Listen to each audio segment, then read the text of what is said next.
Hey everyone, this is Michael again, and welcome to the Monday Night Raw review. Monday Night Raw tonight was from the Wells Fargo Arena in Des Moines, Iowa, and this was the final Monday Night Raw of the year. There is no Monday Night Raw next week because, of course, it's Christmas. But Monday Night Raw tonight, I thought it was an okay show. There were some mixed bag stuff about tonight's show. But tonight on Monday Night Raw, we had the Miracle on 34th Street fight, R-Truth versus Jey McDonagh, and they had a stipulation to the match where if R-Truth or Jey McDonagh lost the match, the loser has to leave Judgment Day. So that stipulation came into play. We had the Intercontinental Championship on the line. Gunther defended the title against The Miz.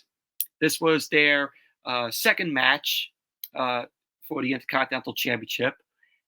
And I thought the match was better than their match at Survivor Series. We also had the Women's Tag Team Championship on the line. Chelsea Green and Piper Niven defended the title against Kayden Carter and Katana Chance. We had Ivar versus Akira Tozawa. You all know probably how that match went in the ending, in the outcome. We had Jey Uso, main event Jey Uso, Mr. Yi. He ended up taking on Ludwig Kaiser. And the main event, the Undisputed WWE Tag Team Championship was on the line. Finn Balor and Damian Priest defended the titles against the Creed brothers, Brutus and Julius Creed. Overall, Monday Night Raw, it was an okay show tonight, but like I said, mixed bag in some parts of the show. And we also had Kofi Kingston, going around tonight. He was dressed as Santa Claus. They called him Kofi Claus. That's basically what Kofi Kingston did through the night until he got beaten up by Ludwig Kaiser and Giovanni Vinci, which I'll get to. But anyways, let's jump right into the review.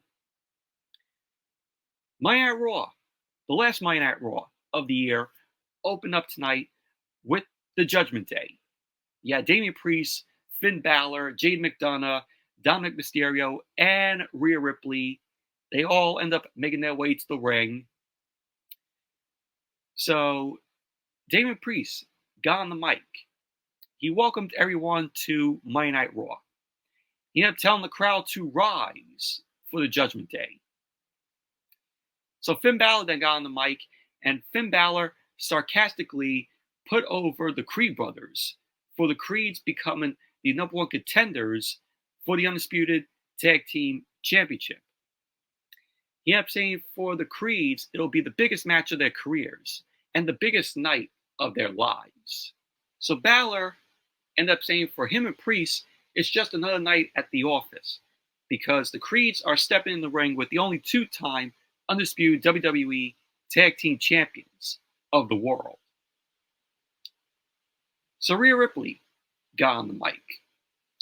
Rhea Ripley ended up warning Ivy Nile not to run her mouth, or she'll make what she did to her friend Maxine Dupree pale in comparison. Rhea ended up saying it's simple as this. The Judgment Day ran this year and will continue to run in 2024. So then Dominic started to speak. Of course, the piped-in boos came into play. And so Dominic ended up shouting that the Judgment Day runs all of WWE. And then R-Truth ended up coming out. R-Truth came out. He was wearing a Judgment Day shirt, and his name on the shirt was written on tape. So R-Truth welcomed everyone to Monday Night Raw. He then got into the ring. R-Truth was thinking that he's in the Judgment Day. And we had R-Truth ended up saying that he isn't one to complain, but they crossed a line a little bit. He ended up saying that he was hurt physically and emotionally.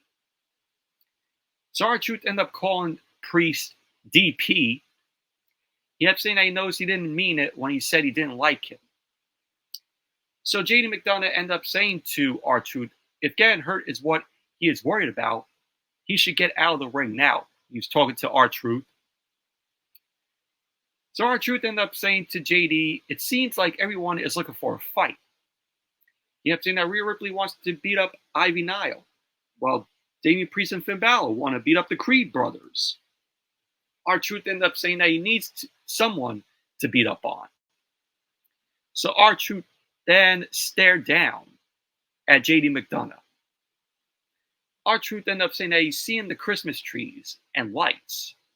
He ended up saying that there is a lot of animosity between him and McDonagh, and that they need to squash the beef to be a happy family in a Miracle on 34th Street fight. So McDonagh ended up saying that the match was already made and advertised. So this was funny here. R-Truth ended up saying that 34th Street is far away. So he had his phone out. He ended up asking Siri how far 34th Street is, which I thought that was funny. R-Truth, very comedic.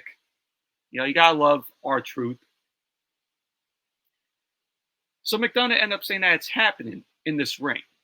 He ended up saying that R-Truth isn't in the Judgment Day. R-Truth ended up saying that he's not in the Judgment Day if he loses his match.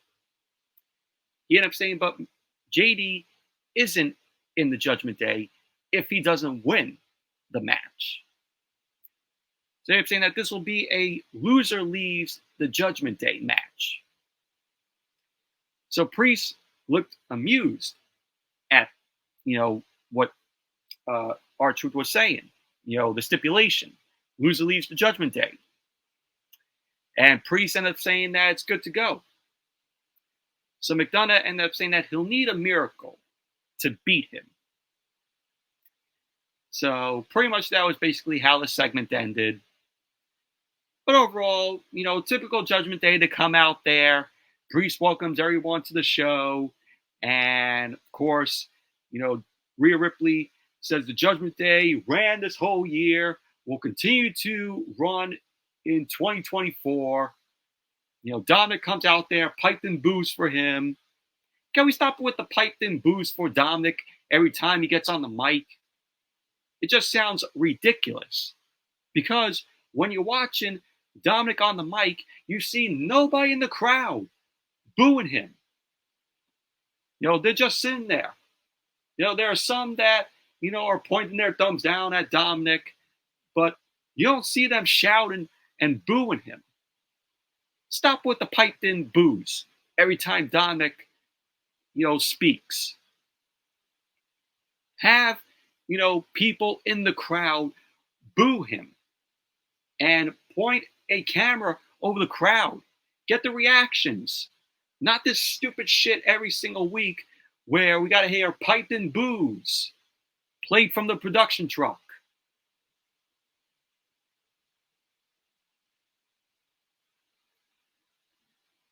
And then we went to the Miracle on 34th Street fight.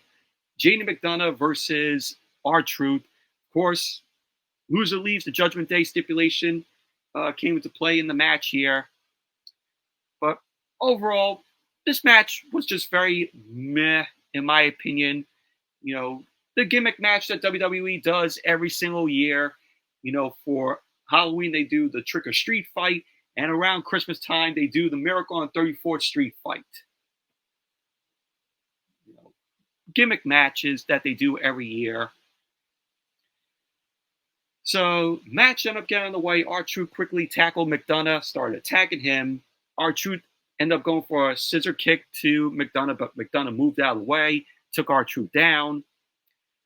So, only Dominic Mysterio stood behind at ringside. We had Balor, Rhea Ripley, and Priest end up leaving. So Dominic ended up giving McDonagh a kendo stick. And the kendo stick, of course, was decorated like a candy cane. So R-Truth ended up avoiding a few swings from McDonagh. He ended up hitting the scissor kick to McDonagh. McDonagh then rolled out of the ring. R-Truth followed McDonagh, and Truth ended up bouncing McDonagh off a table. And on that table was a platter of Christmas cookies. R-Truth then avoided a Christmas tree being thrown at him from McDonagh, and he ended up tossing McDonagh a gift. McDonagh caught the gift. R-Truth ended up big booting McDonagh in his face. R-Truth then ended up getting McDonagh in the ring. He went over to Dominic Mysterio and hugged him. And then Dominic then shoved R-Truth into the ring post because R-Truth R-Truth had his back turned, and that's when Dominic ended up shoving R-Truth into the ring post. And then Monday Night Raw went to commercial. Then when Monday Night Raw came back from the commercial, R-Truth was in control of the match. He ended up sending McDonagh into the corner, and Truth then avalanched McDonagh. Truth followed up with a hip toss. He ended up going for the cover, to which McDonagh ended up kicking out. Truth then ended up going out of the ring, and he ended up retrieving from under the ring a table. Of course, the table got a big ovation from the crowd. Truth put the table in the ring. McDonagh ended up leveling Truth with a baseball slide. McDonagh got Truth back into the ring. He ended up kicking Truth in his ribs. McDonagh then ended up sending Truth into the ropes, but R-Truth ended up pulling the ropes and booted McDonagh down.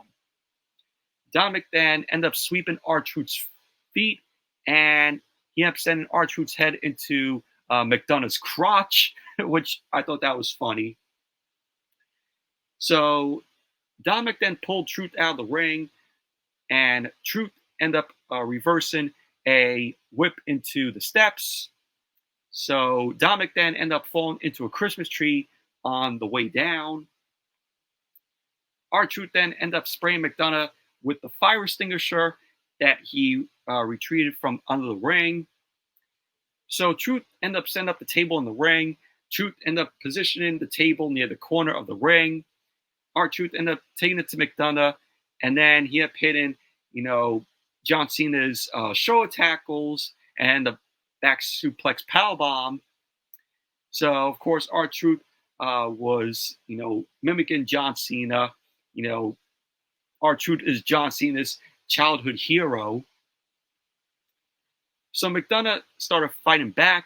R-Truth ended up taking McDonagh down, and Truth then ended up hitting John Cena's 5-knuckle shuffle.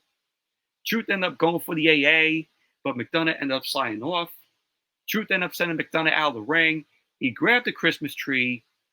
Dominic then ended up blocking the swing, and the tree ended up hitting McDonagh. Truth got McDonagh back into the ring and on the table. R-Truth climbed to the second rope. McDonagh slid off the table and attacked Truth. Truth started fighting back, but McDonagh headbutted Truth in the face. McDonagh then tried to pull Truth off the ropes, but Truth fell on top of McDonagh, and both guys went through the table.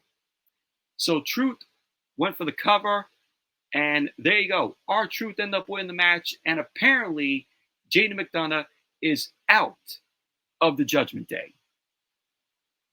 So R-Truth looked all shocked, and pretty much, that was basically that. But R-Truth, this whole dynamic of him trying to get into the Judgment Day is really funny. But overall, the Miracle on 34th Street fight, just very meh match. Your typical, WWE gimmick matches that they do every year for the holidays.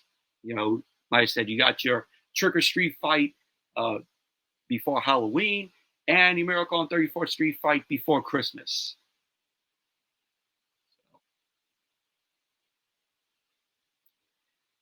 And then we saw Katana Chance and Kayden Carter. Both of them ended up saying that they're going to become the new WWE Women's Tag Team Champions. And Kayden Carter ended up saying that Chelsea Green and Piper Niven are through, and that it's time to party. There you go. And then we had Nia Jax. Nia Jax was in the ring when Monday Night Raw came back from the commercial. So before Nia Jax could even say a word on the mic, Becky Lynch made her way down to the ring. Becky Lynch headed to the ring. Nia Jax ended up retreating out of the ring. Becky Lynch got on the mic. She kept telling Nia Jax, "Where are you going?" So Becky ended up saying that if Nia Jax has something to say, she can say it to her face. So Nia Jax got on the mic. She ended up saying to Becky, as much as she loved to break her face again, she has more important matters to deal with. That's the only moment that we'll remember of Nia Jax, of her breaking Becky Lynch's face. So Nia Jax ended up saying that before Becky interrupted her, she was going to announce that she is entering the 2024 Royal Rumble. Oh, great. Great. So Becky Lynch ended up saying that no one cares. Obviously, we don't care about that news. So Becky ended up saying that the crowd might care that Nia Jax is here. They don't. But they might care that she is here, that Becky is here. So Becky ended up saying that the man has come around to Des Moines and is looking for a fight. So Nia Jax ended up saying that the reason they never fought is because they are afraid of what she'd do to Becky. She ended up saying that Becky is the moneymaker of this company. She ended up saying if they went one-on-one, that would end.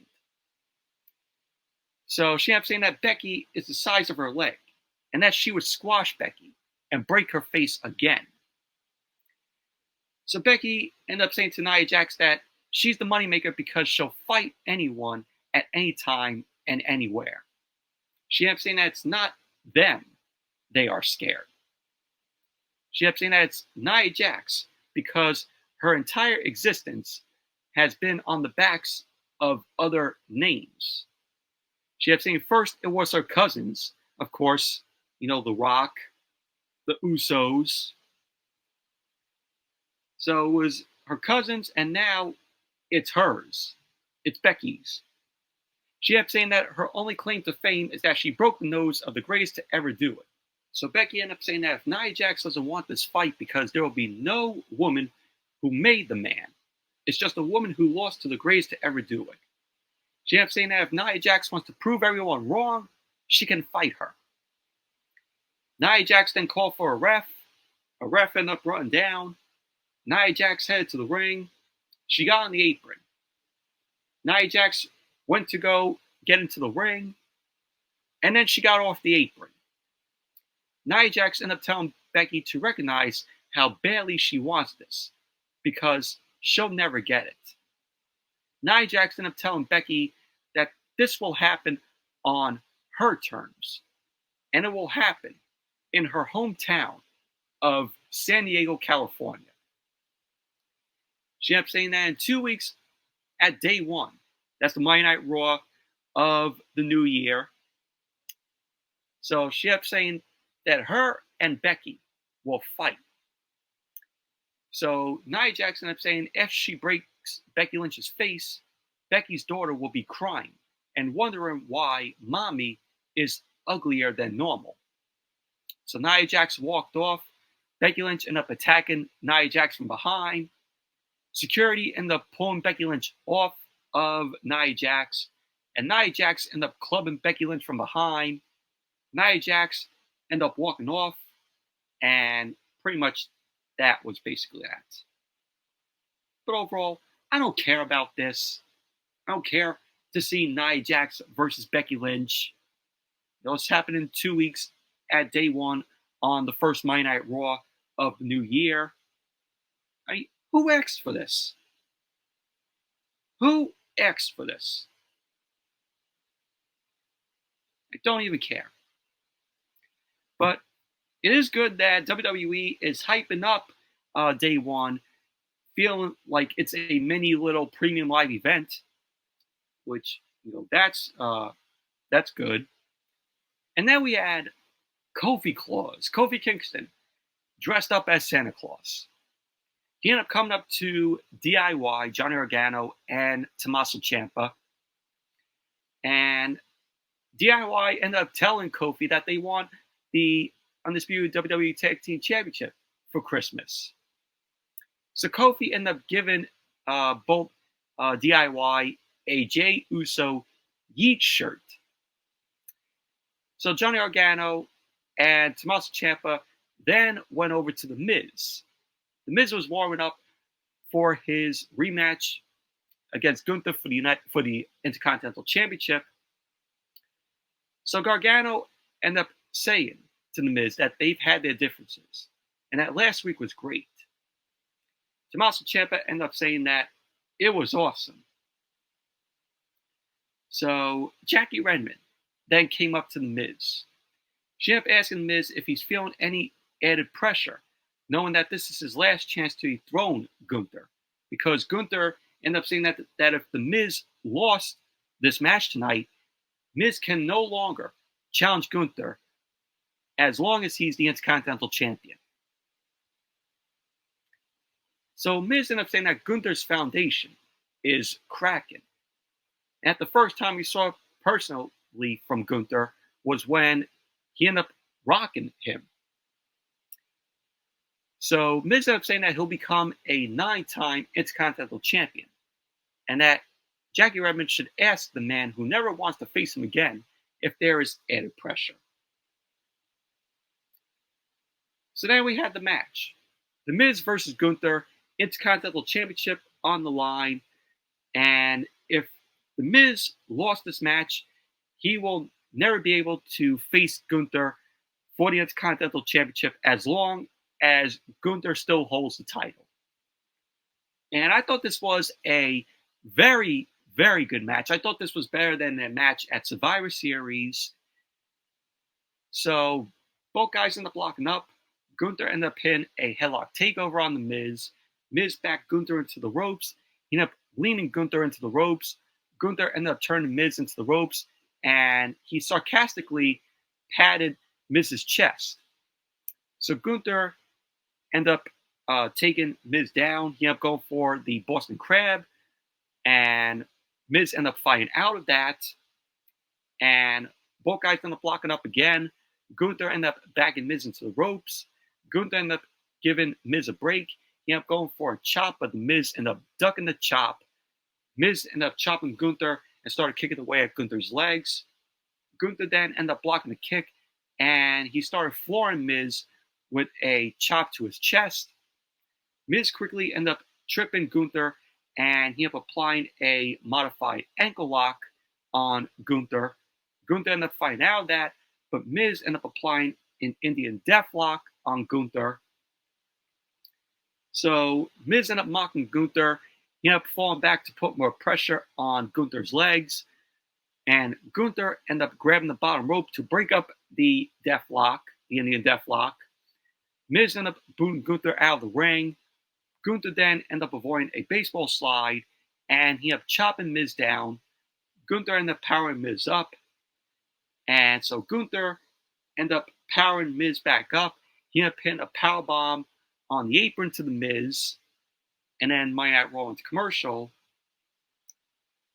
Then when Monday Night Raw came back from the commercial, Miz was in control of the match. He started punching away at Gunther. Miz ended up hitting the ropes, and Gunther ended up dissipating Miz with a boot to his face. So we had Gunther end up mocking Miz. He started doing the it kicks to the Miz. So Gunther ended up sending Miz into the ropes. Miz ended up fighting back with a pair of flying forearms, which did not take Gunther off his feet. Gunther ended up chopping Miz down, and he ended up kicking Miz in the spine.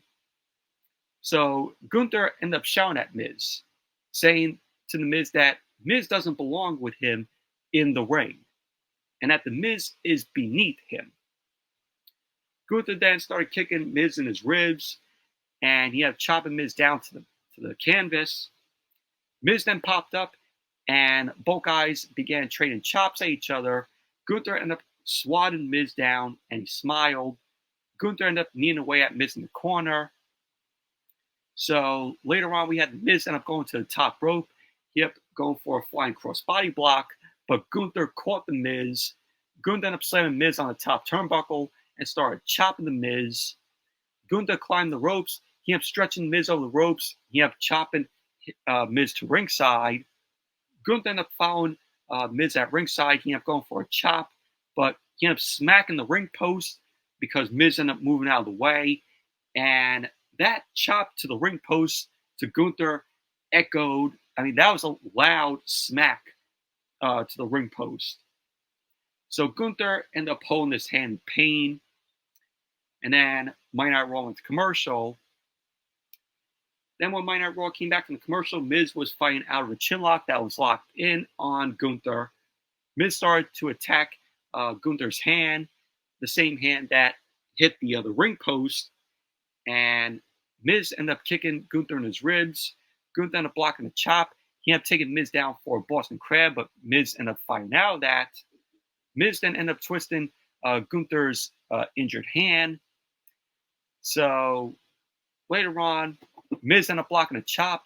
He ended up hitting another DT to Gunther. So Miz ended up getting fired up. The crowd was starting to get behind the Miz. Miz ended up avoiding a chop from Gunther. And Miz ended up hitting a DDT to Gunther. He ended up going for the cover, to which Gunther ended up kicking out. You had later on where Miz ended up booting a chop with Gunther's injured hand. He had pinned the skull crushing finale, and Miz ended up going for the cover, and Gunther ended up kicking out. So the Miz couldn't believe that. So the crowd was chanting one more time as the Miz started kicking away at Gunther. We had Miz end up hitting Gunther with the skull crushing finale off the second rope. We never seen the Miz hit the skull crusher finale off the second rope before. So Miz ended up crawling over to cover Gunther, but Gunther rolled out of the ring to save himself. So Miz ended up going to the outside to grab Gunther. Gunther ended up grabbing Miz and threw him into the ring. Gunther ended up hitting a powerbomb to the Miz, and then he followed up with a short-arm clothesline to the Miz. So Gunther ended up going for the cover, and there you go. Gunther ended up winning the match where, I forgot to mention, Gunther ended up delivering a powerbomb to the Miz, so that's how Gunther won the match. So Gunther is still the Intercontinental Champion, and the Miz can no longer challenge Gunther as long as he's the Intercontinental Champion. That was that. But overall, very good match this was between Miz and Gunther. I mean, was anybody asking for a rematch with Miz and Gunther? I know I wasn't. But overall, they put on a very good match here. I thought this was better than their match at Survivor Series.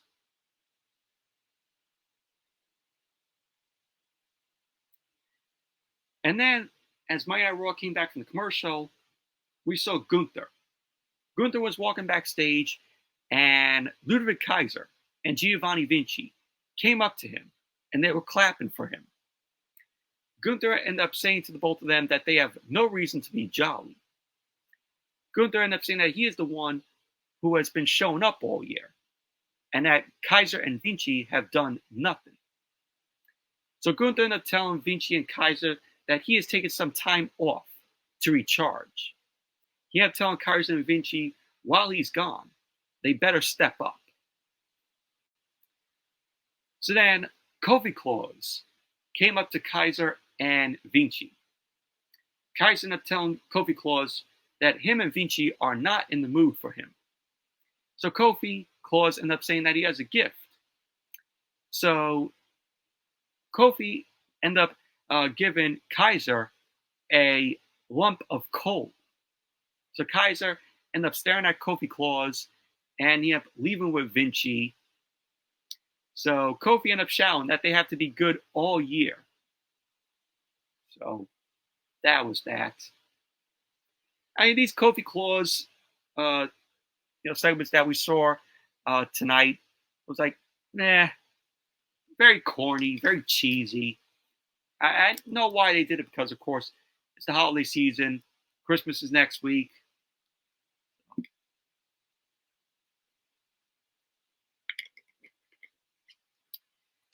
And then we have Shinsuke Nakamura.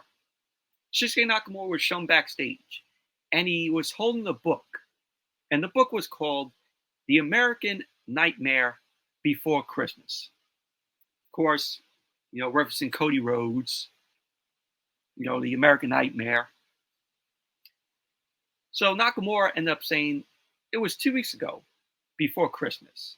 And out from his mouth came a warning to Cody that he would pounce, that Shinsuke would pounce. He ended up saying while Cody's daughter is snug in her bed and visions of championships dance in her head, Shinsuke will live the story that the nightmare is over. The mist burns the eyes. The nightmare is Cody. Nakamura ended up saying that he's a bastard, a cancer, a prancer, a nitwit, vomit, stupid, and his father was inbred. Nakamura ended up saying that his goal is to see that Cody is living in fright. So Nakamura ended up wishing Cody a Merry Christmas.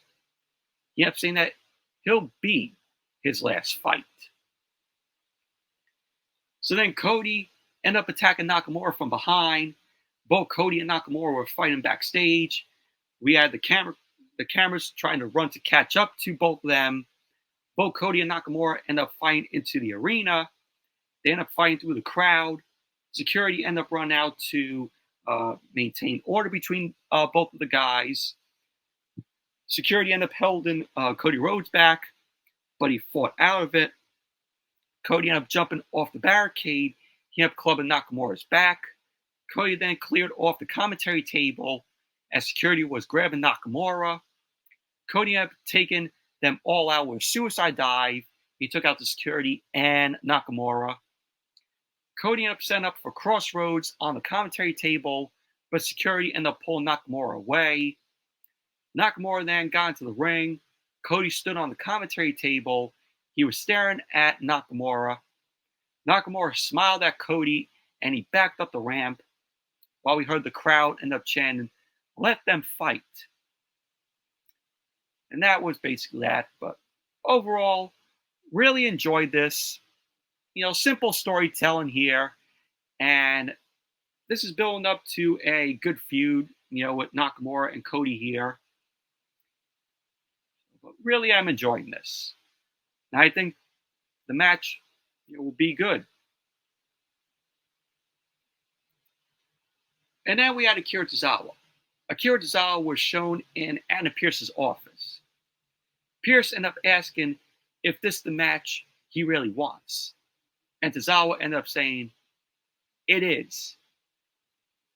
So we didn't know what the match was going to be, what Tozawa's opponent was going to be, until later on. So then Chelsea Green and Piper Niven walked in. Chelsea Green and Piper Niven end up wanting Adam Pearce to cancel the title match with them versus Katana Chance and Kayden Carter. Pearce ended up declining, and he ended up telling both Piper Niven and Chelsea Green that the match is next. So both Chelsea Green and Piper Niven walked off, and Bronson Reed walked in. Bronson Reed ended up saying that he heard Adam Pearce has a plan to determine Gunther's next challenger. So Adam Pearce ended up saying that him and Bronson Reed can talk. So that was that. But maybe it's going to be Bronson Reed now? He's going to be fighting Gunther for the Intercontinental Championship? We'll see. That would be good there.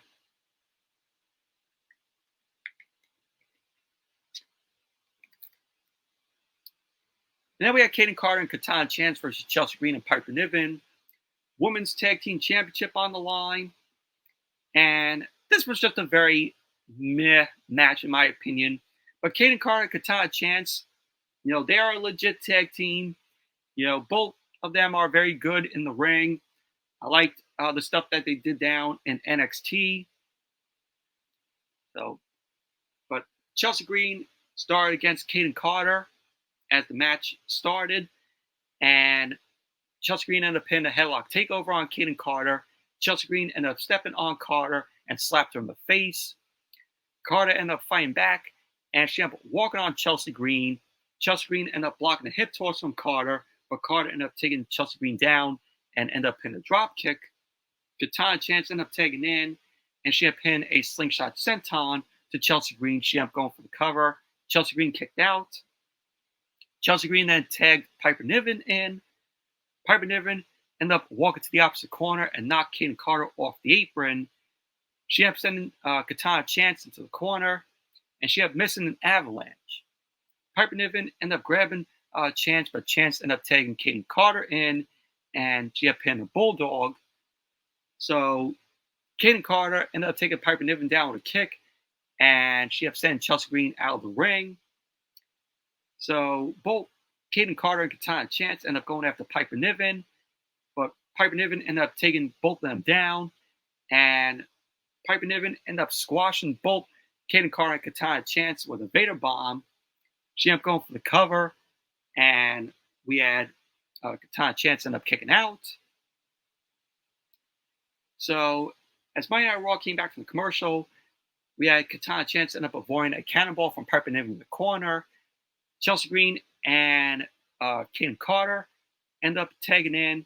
Carter ended up pinning a pair of clotheslines on Chelsea Green, and she had Avalanche and Piper Niven. We had Kayden Carter end up kicking Piper Niven back, and she ended up landing on Chelsea Green, and she ended up going for the cover. And we had Kayden Carter end up moving, and Piper Niven accidentally end up splashing Chelsea Green. Kayden Carter ended up hitting a springboard leg drop. She ended up going for the cover, and we had Kayden Carter end up putting Chelsea Green on the top rope. She ended up going for a superplex, but Chelsea Green ended up knocking Carter back. Chelsea Green ended up hitting a leg lariat.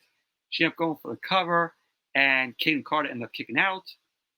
Chelsea Green ended up going for the cover again. Kayden Carter ended up kicking out. So at the end of the match, we had Chelsea Green ended up going for the Unpretty Her on Katana Chance, but Katana Chance ended up fighting out. She ended up pinning a lung blower, and then Kayden Carter and Katana Chance ended up pinning Chelsea Green with the After Party, which is a neck breaker for 50 splash combo. And there you go. Kayden Carter and Katana Chance end up winning the match, and they are your new women's tag team champions. And I thought this was a pretty good win for Kayden Carter and Katana Chance. Could see them, building them up, better here. Now that they're the women's tag team champions, new opponents for them to face. So I knew that there would be a point where Kayden Carter and Katana Chance were going to be the women's tag team champions, because WWE did something right. They put the women's tag team championships on a legit tag team. That's good. We have a legit tag team as the women's tag team champions. So overall, it was a meh match, but good showcasing for Kayden Carter and Katana Chance. Happy that they are the new women's tag team champions. And then we saw Ivy Nile. She was warming up. The Alpha Academy was with her. Ivy Nile ended up saying that she challenged Rhea Ripley for a match. Chad Gable ended up saying to her that he's impressed with her attitude. Akira Tozawa then walked in. He ended up saying that he has a match against this guy. And the camera panned, and it was Ivar. So Ivar was with Valhalla. Chad Gable ended up saying to Akira Tozawa that he told him to go big, but not that big. So that was that. And then we saw Kayden Carter and Katana Chance. They were walking backstage. They're the new Women's Tag Team Champions. Kofi Claus walked up to them. Kofi Claus ended up asking both Kayden and Katana what they want for Christmas. And they ended up saying they're good to go with the titles. So Kofi Claus ended up congratulating both of them. And he walked off. And Kayden Carter and Katana Chance turn and they see Candice LeRae, Indy Hartwell, Natalya, Tegan Nox, Shayna Baszler, and Zoe Stark waiting for them. Katana Chance ended up saying that dreams really do come true. So then, Kayden Carter and Katana Chance end up going to party with Candice LeRae and Indy Hartwell. Then we just see Shayna Baszler, Zoe Stark, Tegan Nox, and Natalya there. Natalya ended up saying, it looks like they need new challenges. Shayna Baszler was like, that's what I was thinking. There you go. So, what are we going to get? We're going to get Kayden Carter and Katana Chance versus Shayna Baszler and Zoe Stark. And then we're going to get Kayden Carter and Katana Chance versus Tegan Nox and Natalya. That's how the way I see it panning out.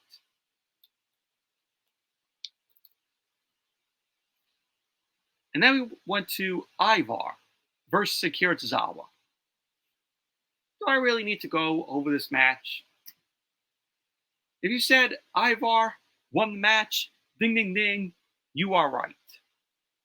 Ivar ended up winning the match. Ivar hit a world's strongest slam to Akira Tozawa off the second rope. And there you go. That was that. Moving on. Seth Rollins. This was in his hometown, Des Moines, Iowa. Seth Rollins made his way to the ring. Of course, crowds going, whoa. And Rollins was announced as Iowa's own. So Rollins got on the mic. He welcomed Des Moines to Monday Night Rollins. Of course, crowd going, whoa. He kept saying things have been heating up for this Iowa boy.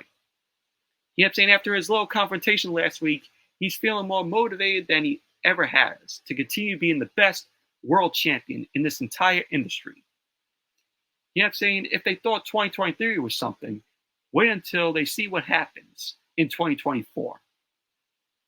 He kept saying that starts with day one, when he defends his World Heavyweight Championship against Drew McIntyre. Rollins ended up saying that you can say what you want about Drew McIntyre. So then Drew McIntyre's music ended up hitting. Rollins ended up saying before McIntyre says anything, he hasn't forgotten about that headbutt. McIntyre ended up saying that he's not here to fight because they have day one set. McIntyre ended up saying that he's proud of Rollins and that there are so many turning a blind eye and kissing arse regarding CM Punk. But not him, but not Rollins. So McIntyre ended up saying that Rollins looked him right in the eye and told him the truth. And that is a real leader. McIntyre wanted to say that Rollins is on top of the world right now. And he's on a roll, heading into a festive season with what is basically his hometown crowd singing his song. McIntyre ended up saying it probably feels good. He ended up saying that he's been thinking about his family and the sacrifice they've made. McIntyre ended up saying that he started to feel guilt. He ended up saying that his family is getting older. And after 16 years, he questioned if it was worth it. McIntyre ended up saying that Rollins knows how he feels. He ended up saying him and his wife sacrifice every single week. He ended up saying that Rollins has been part of the difficult conversations, such as missing the wedding or not being there for a family member getting sick. McIntyre ended up saying that his mother heard that, and all he wanted to do was be by her side. But they told him not to come home and keep fighting for their dream. He ended up saying suddenly they're not there anymore. So McIntyre was starting to get a bit choked up. McIntyre ended up saying that he doesn't want the title and that he needs the World Heavyweight Championship. McIntyre ended up saying that he has to know that it was worth it and the hurt he brought to his family was worth it. McIntyre ended up saying that he will hurt Rollins and do whatever it takes to take the World Heavyweight Championship from him on day one. So Rollins ended up saying that people don't know how to feel about McIntyre. You know what I'm saying? McIntyre says things like that. Rollins ended up saying that he wants to take it to heart and believe him, but his actions and words haven't lined up. Rollins ended up saying that he doesn't know whether to believe McIntyre or call him out on his crap. Rollins ended up saying that he respects McIntyre. You know what I'm saying? McIntyre came to him after Crown Jewel. You know what I'm saying? That he would earn his way back to the World Heavyweight Championship and has done that. So McIntyre ended up saying that he'll do whatever it takes. He ended up saying that he has changed in that regard, but he's still the same. McIntyre ended up saying that he still wants to point the finger at everyone else. McIntyre ended up saying that he will do whatever it takes except the one thing it takes to be a champion, and that is take responsibility for your actions. McIntyre ended up saying that he needs to look in the mirror and face the reality that the only person keeping him from being a world champion is himself. So we had McIntyre end up saying last week he looked the man in the eye and told him he hated him. This week he's looking at him in the eyes and doesn't hate him. So Rollins ended up saying, "Merry Christmas, Drew. I'll see you in a couple of weeks." So Rollins then went to walk off. McIntyre ended up grabbing Rollins. Rollins started punching away at McIntyre, and he super kicked McIntyre out of the ring. Rollins then delivered a suicide dive, and he started punching away at McIntyre. McIntyre then pulled Rollins face first into the LED barricade. McIntyre started punching away at Rollins. He ended up saying, "He's not a guy you pity." So McIntyre grabbed Rollins, and McIntyre ended up hitting a inverted Alabama slam onto the ring steps to Rollins. Rollins then grabbed his left elbow in pain, and so McIntyre ended up walking off. And that was how the segment ended. But overall, I thought this was a good segment here. Set up hype for Rollins and McIntyre's match at day one, the first Monday Night Raw of the new year. So McIntyre was, great on the mic here. And I'm looking forward to this match against McIntyre and Rollins.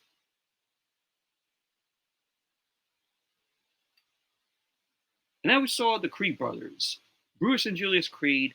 They were warming up backstage. Cody Rhodes walked up to them. Cody Rhodes ended up wishing both the Creeds luck. And the Creed brothers then were flipping out in happiness and excitement about Cody Rhodes speaking to them. So that was that. And then Kofi Claus made his way to the ring. He was throwing out gifts to the crowd. And all of a sudden, he was attacked by Ludwig Kaiser and Giovanni Vinci. They ended up attacking Kofi from behind. Vinci ended up giving Kofi a back suplex. And Kaiser and Vinci ended up double teaming Kofi until Jey Uso, Mr. Yeet, ended up running down to make the save. Jey ended up knocking both Vinci and Kaiser out of the ring. He ended up hitting a running plancha. And then Jey ended up challenging one of them to a match. So he wanted Kaiser. So pretty much that was that. And then we had Ludwig Kaiser versus Jey Uso. And this was a decent match here. Jey took it to Kaiser, and Kaiser ended up fighting back at Jey. Kaiser ended up ripping at Jey's face and elbowed him. Kaiser ended up sending Jey into the ropes, and he ended up hitting a back elbow. Kaiser then whipped Jey into the corner and continued to take it to him. Jey ended up missing an enziguri, and Kaiser ended up sending Jey over the top rope. Kaiser then connected with a running uppercut, and then Monday Night Raw into commercial. Then when Monday Night Raw came back from the commercial, Jey ended up hitting Kaiser with a step-up enziguri. He started punching back at Kaiser.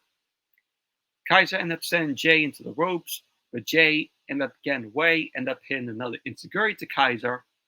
Jey ended up hitting a running hip attack. He ended up going for the cover, and Kaiser kicked out. Jey ended up lifting Kaiser up, but Kaiser ended up raking Jey's eyes.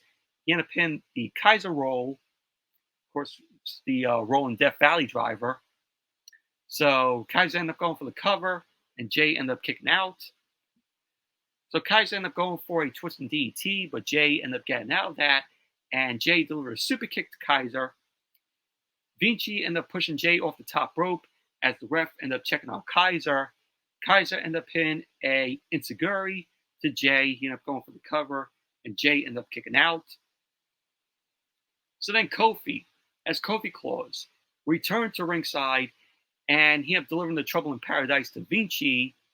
Jey ended up taking Kaiser down with a spear, and then Jey went to the top. Uso splash onto Kaiser. So there you go. Jey Uso ended up winning the match. Jey Uso celebrated with Kofi post-match. Kofi Claus. Everybody was doing the Jey Uso. The yeet, yeet. So that was basically that. Overall, decent match it was. And then we saw Finn Balor and Damian Priest and Dominic. They were joking with JD McDonagh about him losing to R-Truth. So McDonagh looked devastated and thinks he's out of the Judgment Day. Rhea Ripley was not happy about this, and that they're taking the loss so lightly since it reflects on them all. So Rhea ended up wanting them to get serious, and that she'll get them on track by facing Ivy Nile in 2 weeks for the Women's World Championship on the line. So Balor ended up saying that they'll show the Creed brothers why they are the tag team champions. So that was pretty much that. And then they went over the card of what we're going to see in 2 weeks on the first Monday Night Raw of the new year, of course, day one. We're going to have Becky Lynch versus Nia Jax, Snore, Shayna Baszler and Zoe Stark versus Natalya and Tegan Nox. I guess whoever wins will get to face Kayden Carter and Katana Chance for the Women's Tag Team Championships. Then we're going to get Rhea Ripley versus Ivy Nile for the Women's World Championship. And Seth Rollins versus Drew McIntyre for the World Heavyweight Championship. Day one, the first Monday Night Raw of the new year, shaped up to be a good little premium live event show. That's what WWE is building this up to be. And, I'm looking forward to it. Should be a good show. Main event. The Undisputed WWE Tag Team Championship on the line. The Creed brothers, Bruce and Julius Creed versus the Judgment Day, Finn Balor and Damian Priest. And this was a very good main event. Really enjoyed this match. The Creed brothers are absolutely great in the ring. The crowd is, trying to get behind them. And I knew the outcome of the match. But Julius and Balor ended up starting off the match. Julius ended up quickly slamming Balor down. He ended up grabbing Balor and rolled around the mat with Balor. Balor ended up looking surprised at Julius. Balor ended up kicking Julius in his midsection, but Julius ended up coming back with a hip toss. Priest ran in. Julius ended up hitting Priest with a hip toss. Bruce then ran in, and we had Bruce and Julius end up clearing Balor and Priest from the ring. And as Monday Night Raw came back from the commercial, Julius ended up hitting Balor with a fireman's carry. Bruce ended up taking in, and the Creeds ended up hitting Balor with a double team fireman's carry. Balor ended up fighting back. He ended up bouncing Bruce off the turnbuckle. Bruce ended up reversing the whip into the opposite corner. Bruce then ended up kneeing Balor in his midsection. He ended up taking Julius back into the match. Both the Creeds ended up going back and forth, kneeing Balor. And then they ended up hitting a double team gutbuster to Balor. Balor then ended up whipping Julius into the ropes. Priest then blind tagged in. Priest then pulled the top rope down to get Julius out of the ring. Priest then clotheslined Julius at ringside. So Balor ended up tagging in. He had taken it to Julius. Julius soon booted him down and knocked Balor away. Bruce ended up tagging in. He clotheslined Balor, knocking Priest off the apron. Bruce started clubbing away at Balor, ended up pinning a gut-wrench suplex. Bruce then avalanched Balor in the corner. He ended up putting Balor on the shoulders for a slam, and he ended up going for the cover, to which Balor ended up kicking out. So later on, we had Rhea Ripley end up attacking Ivy Nile from behind. She ended up putting her in position for the electric chair. Ivy Nile ended up getting out and put Rhea Ripley on her shoulders. So Ivy Nile ended up slamming Rhea Ripley onto the apron. The Creeds then ended up pinning Balor with the Brutus Ball. So we had Priest end up breaking up the pin. Priest ended up going for the South of Heaven, but Julius ended up fighting out. Julius ended up flipping through and dropkicked Priest out of the ring. Julius ended up scaling the ropes. He ended up pinning a somersault senton to the floor on Priest. So at the end of the match, we had Brutus ended up crouching Balor on the top rope. Julius ended up getting off Priest's shoulders, and he ended up lifting him for a Brutus Ball. So Balor ended up breaking out the pin with a coup de grace, and the crowd was going wild here. They were really enjoying what they were seeing. Brutus ended up spilling out of the ring with Balor, and Priest ended up pinning Julius with a South of Heaven, and we had Priest ended up going for the cover, and there you go. Priest and Balor end up winning the match, retaining the Undisputed WWE Tag Team Championship. But I knew this was the outcome. I knew the Creeds weren't going to win the titles tonight. They're not ready to hold gold yet. They got to be built up, a lot more.